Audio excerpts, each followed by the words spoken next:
சாரோட நடிப்புல உருவாகி இருக்க கூலி படம் இன்னைக்கு வேர்ல்ட் வைல்டா ரிலீஸ் ஆயிருக்கு. ஃபர்ஸ்ட் டே ஃபர்ஸ்ட் ஷோ அப்படின்றதுனால ரஜினி சாரோட ஒட்டுமொத்த குடும்பமே தேட்டருக்கு வந்திருக்காங்க. ஸ்பெஷலா ஐஸ்வர்யா, தனுஷ், அவங்களோட கிட்ஸ் எல்லாருமே மூவி பார்க்கறதுக்கு தேட்டருக்கு வந்திருக்காங்க.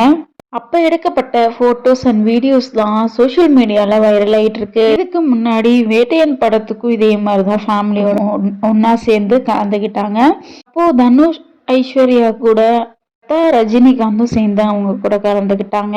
ஆக்டர் தனுஷ், ஐஸ்வர்யா அவங்க 2 பேத்துக்குமே என்னதான் விவாகரத்து ஆயிருந்தாலுமே பசங்களோட ஒவ்வொரு மூமெண்ட்லயுமே இவங்க 2 பேரும் சேர்ந்துதான் இருக்காங்க. ரீசெண்டா தான் யாத்தரோட கிராஜுவேஷன் டேல கலந்துகிட்டாங்க. அதுக்கு முன்னாடி ஸ்போர்ட்ஸ் டேன்னு சொல்லிட்டு அதுலயும் 2 பேருமே கலந்துகிட்டாங்க. இந்த மாதிரி பசங்களுக்காக அப்பப்போ 2 பேருமே சேர்ந்து ஒட்டுக்காக தான் எல்லாம் ஒரு ஈவெண்ட்லயுமே கலந்துட்டு இருக்காங்க.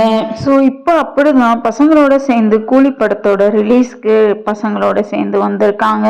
என்னதான் 2 பேரும் தனித்தனி கார்ல வந்திருந்தாலுமே பசங்களோட சேர்ந்து ஒன்னாதான் உட்காந்து படம் பார்த்திருக்காங்க. இதுக்கு முன்னாடி கூலி படத்தோட ட்ரைலர் ரிலீஸ் ஆனப்போ அதோட லிங்கை சோசியல் மீடியால ஷேர் பண்ணி தலைவா அப்படின்னு சொல்லி அவரோட ஹாப்பினஸ் வெளிப்படுத்தி இருந்தாரு. ஃபேமிலியில என்ன ப்ராப்ளம் போயிட்டு இருந்தாலும் ஒரு ரசிகனா தனுஷ் அவர்கள் ரஜினிகாந்த் அவர்களோட படம் ஃபர்ஸ்ட் டே ஃபர்ஸ்ட் ஷோ பார்க்கறதுக்காக வந்துருவாரு. அவருக்கு டிவோர்ஸே ஆயிருந்தாலும் பசங்க கூட ஐஸ்வர்யா கூட சேர்ந்து ஒன்னா படம் பார்க்க வந்திருக்காரு.